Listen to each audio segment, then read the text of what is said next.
Bueno, en el primer video vimos lo que era una proposición y los conectores lógicos. En el segundo video vimos las tablas de verdad correspondientes al conector I y al conector O. Y en este video veremos la tabla de verdad correspondiente al conector condicional o conector entonces. Siguiendo con los conectores lógicos, ahora vamos a ver el conector condicional o conector entonces. ¿Qué habíamos dicho que obliga el conector entonces entre las proposiciones P y Q? Obliga una subconjuntivación, o sea, P debe ser subconjunto de Q. Se representa de esta manera. En este caso, P es subconjunto de Q.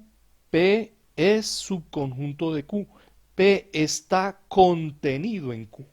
Miremoslo con un ejemplo y usted lo tendrá muy claro. Los números enteros terminados en 2 son pares. De esa expresión, de esa sentencia, de esa proposición compuesta, usted extrae dos proposiciones simples que están conectadas mediante un conector entonces. Observe sí que el conector entonces no aparece explícito en la oración, pero aparece implícitamente en ella. Y es así como se escribe en los contratos, en la medicina, etcétera, etcétera. No aparecen cosas del orden de los números enteros terminados en 2, entonces son pares. Así no aparecen las cosas en el lenguaje informal. Sin embargo, usted es capaz de interpretar con claridad que de la sentencia los números enteros terminados en 2 son pares, derivan dos proposiciones simples. El número X termina en 2, el número X es par. Y esas dos proposiciones están conectadas mediante un conector entonces. Si un número X termina en 2, entonces el número X es par. Y fíjese que en este caso P es subconjunto de Q.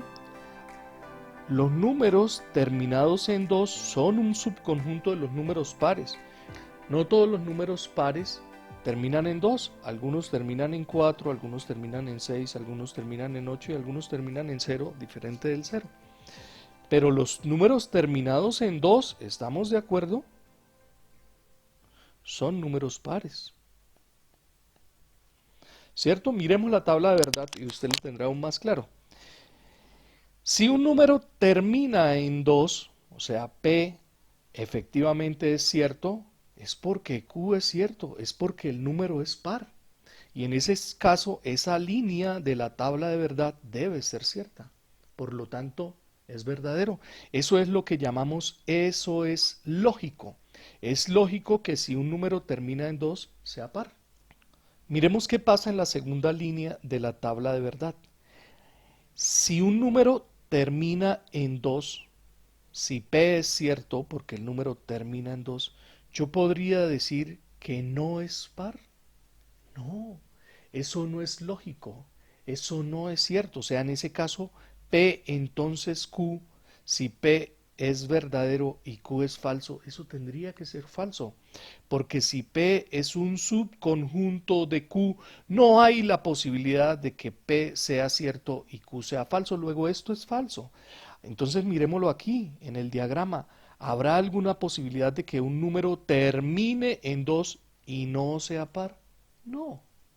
Si un número termina en 2, automáticamente es par. Luego, esta línea de la tabla de verdad es falsa. Ahora miremos, ¿habrá alguna posibilidad de que el número no termine en 2 y sea par? Correcto, mire, el 4, el 6, el 8, el 0 son números que no terminan en 2, o sea, P es falso en este caso, pero los números son pares. O sea que esto también es lógico. Y si es lógico, en la tabla de verdad se representa como verdadero. Ahora, ¿habrá alguna posibilidad de que un número no termine en 2 y tampoco sea par? Por supuesto que existe esa posibilidad.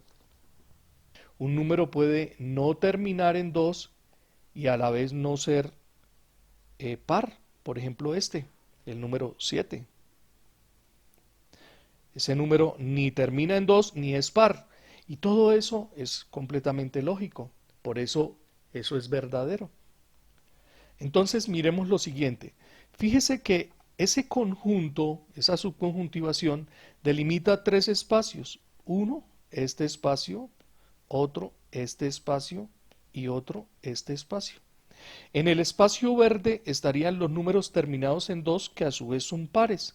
Luego eso debe ser cierto. En el espacio azul estarían los números que no terminan en 2, pero que son pares, los terminados en 4, 6, 8 o 0. O sea que eso debe ser cierto. El número no termina en 2 y sin embargo es par. Y miremos qué pasa en el caso del punto rojo. El número ni termina en 2 ni es par. Luego eso también es lógico, también es cierto. Miremoslo con otro ejemplo que de pronto le clarifique aún más las cosas. Los pacientes hemofílicos son hombres. Aquí vale la pena aclarar una cosa. La hemofilia es una condición genética asociada al cromosoma X del par 23. En el par 23, en las mujeres los cromosomas son XX, en los hombres los cromosomas son X y Y. En el caso de la mujer puede tener un cromosoma afectado por la hemofilia, afectado por el gen de la hemofilia, pero como tiene dos cromosomas X, el otro cromosoma X, el que está normal, el que no está afectado, produce la proteína que no está produciendo el otro cromosoma y la mujer no sufre esa condición, no sufre la hemofilia. Bueno, en realidad los genes no producen las proteínas, pero codifican su producción. La producción proteica se da en los ribosomas. En el caso del hombre es diferente porque como el hombre es XY, si el cromosoma X está afectado por la hemofilia, pues no tiene otro cromosoma que supla esa deficiencia proteica. Entonces, en ese caso, a quienes llamamos pacientes son a quienes sufren la hemofilia y no a quienes la portan. Una mujer es portadora o podría ser portadora de la hemofilia, pero el hombre es quien sufre la hemofilia. O sea que de este caso yo puedo extraer dos proposiciones. Si dice la sentencia los pacientes hemofílicos son hombres, yo puedo decir el paciente X es hemofílico, P, y puedo decir Q, el paciente X es hombre. Fíjese que P, los pacientes hemofílicos son un subconjunto de los hombres. P está contenido en Q. Entonces miremos cómo sería la tabla de verdad. Si un paciente es hemofílico, más bien si una persona es hemofílica, es hombre. Si P es cierto, Q es cierto, ¿cómo sería esa línea de la tabla de verdad? Verdadero. En efecto, esto es lógico. Si una persona es hemofílica es porque es hombre. Y esto es lógico. Y estaría representado por el puntico verde dentro del diagrama. Miremos el segundo caso. Hay la posibilidad de que una persona sea hemofílica, o sea, sufra la condición, sea un paciente hemofílico y no sea hombre. No, eso no existe. Esa posibilidad no existe, esa posibilidad no es lógica. Y como no es lógica, ¿cómo se representa dentro de la tabla de verdad? Con un falso. Ese falso significa esto no es lógico. ¿Cierto? Miremos la tercera parte de la tabla de verdad. Hay la posibilidad de que un paciente no sea hemofílico y aún así sea hombre. ¿Correcto? Ese es este caso. El paciente en este punto no es hemofílico, pero aún así es hombre. O sea que eso es lógico, eso se puede dar. Por lo tanto, esa línea de la tabla de verdad es verdadera. Bien, y miremos el tercer caso. Hay la posibilidad de que un paciente o una persona, perdón, no sea hemofílico. En este caso no es hemofílico, no está dentro del conjunto P. Y tampoco sea hombre, o sea, no esté dentro del conjunto Q. Por supuesto que esto es viable. Una mujer está por aquí.